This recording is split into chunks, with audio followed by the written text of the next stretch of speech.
పెరుగుదల వికాసం పాఠం నుంచి ఇక్కడ ఒక బిట్ ఉంది. తల్లిదండ్రులు, ఇతర పూర్వీకులు, జాతి నుంచి సంక్రమించినటువంటి రూపాలు, భౌతిక లక్షణాలు, సామర్థ్యాలు అని అనువంశికత, తర్వాత పెరుగుదల వికాసానికి సంబంధించినటువంటి పాఠంలో ఈ బిట్ని చెప్పడం జరిగింది.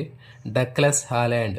ఈ డగ్లస్ హాలాండ్ ఏం చెప్పాడంటే తల్లిదండ్రులు, ఇతర పూర్వీకులు, జాతి నుంచి సంక్రమించినటువంటి రూపాలు, భౌతిక లక్షణాలు, సామర్థ్యాలని అనువంశికత అని ఇతను చెప్పడం జరిగింది. మరి దీన్ని ఎట్లా సింపుల్ కోడ్తో గుర్తుపెట్టుకోవచ్చు అంటే చూడండి, డక్స్ తర్వాత ల్యాండ్ అని గుర్తుపెట్టుకోండి.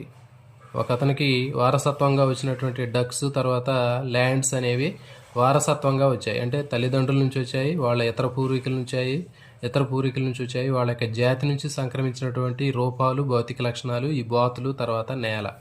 ఓకే, ఆ డక్స్ ల్యాండ్స్ అనేవి వారసత్వంగా వచ్చాయి. ఎవరి నుంచి? తల్లిదండ్రుల నుంచి, ఇతర పూర్వీకుల నుంచి.